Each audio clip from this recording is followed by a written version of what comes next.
بیری کے پتوں سے جو غسل ہے کہ اس سے جادو وغیرہ کی کاٹ ہو جاتی ہے اور خاص اس دن کے حوالے سے اس کی ترغیبات موجود ہیں، تو کیا کہیں گے آپ؟ دیکھیں، دو طرح کی بات ہے یہاں پر۔ ایک تو ہے اس اعتبار سے کہ کیا یہ عمل کرنا درست ہے یا نہیں ہے،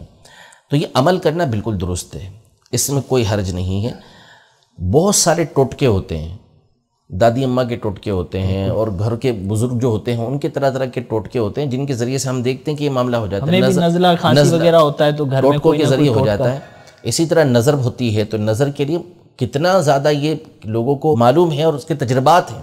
مشاہدہ ہے اس کا کہ مرچیاں گھمائی بغیر کچھ پڑے،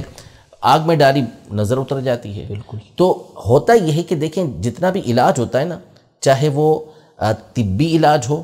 یا چاہے وہ روحانی علاج ہو، جو قرآن و سنت کے اندر ہے وہ تو الگ بات ہے، وہ اس میں موجود ہے تو وہ تو یقینی اور قطعی چیز ہے، لیکن جتنے بھی اس طرح کے علاج ہوتے ہیں نا، یہ سارے ظنی ہوتے ہیں، یہ تجربات کے اوپر مشتمل ہوتے ہیں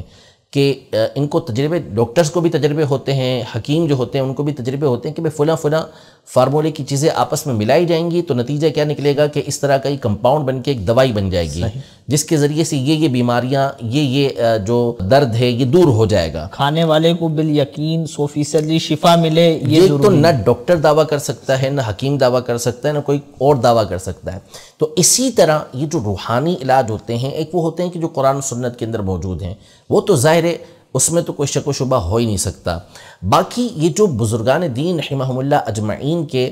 اس طرح کے روحانی علاج ہوتے ہیں، یہ بھی ان کے تجربات ہوتے ہیں،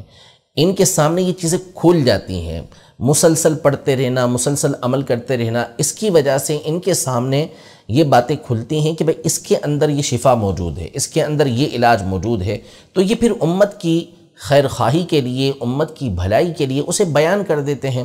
اب اس کا تجربہ ہوا کسی بزرگ رحمۃ اللہ تعالی علیہ کو، انہوں نے آگے بیان کر دیے کہ بھئی اگر کوئی ان پتوں سے نہا لیتا ہے تو پھر اس صورت میں سارا سال اس کی جادو سے حفاظت رہے گی۔ تو انہوں نے جب یہ دیکھا تو پھر آگے بیان کر دیا اسے، تو ان کے بیان کرنے پہ اگر کوئی عمل کرتا ہے تو کوئی اس میں حرج نہیں ہے، کوئی نہ اس کو فرض سمجھتا ہے، نہ کوئی اس کو واجب سمجھتا ہے، نہ کوئی اس کو سنت سمجھتا ہے، نہ اس پر کوئی عمل کرنا لازم قرار دیتا ہے، نہ کوئی اس کو مستحب بھی نہیں سمجھتا، فقط اس کو جائز سمجھا جاتا ہے کہ جو ایسا کرے گا اس کے لیے ٹھیک ہے، کوئی اس کے اوپر گناہ نہیں ہے۔ ظاہر ہے کہ اگر کوئی نہا لیتا ہے تو اس نے کیا کیا؟ اس نے کوئی جرم تو نہیں کیا نا، اس نے غسل ہی کیا ہے بیری کے پتوں سے کو ابال کر، تو اس کے نہانے میں اس کے جسم ناپاک کر دیا ہو، ایسا تو نہیں ہے، تو اس پہ تان و تشنیع کسی طرح کی نہیں ہو سکتی۔ دوسرا یہ کہ بعض لوگ پریشان ہو جاتے ہیں کہ نہیں عمل ہو سکا یہ، تو گویا کہ کوئی ایسا کام ان سے چھوٹ گیا کہ جو چھوٹنا نہیں چاہیے تھا، تو ایسا نہیں ہے، یہ کوئی فرض و واجب نہیں ہے کہ ایسا آپ نہیں کریں گے تو پھر اس صورت میں آپ کو یہ گناہ ہو جائے گا یا آپ کے ساتھ واقعی جو ہے وہ کوئی جادو والا معاملہ ہو جائے گا، تو ایسا نہیں ہے۔ یہ ایک ٹوٹکا ہے، ایک عمل ہے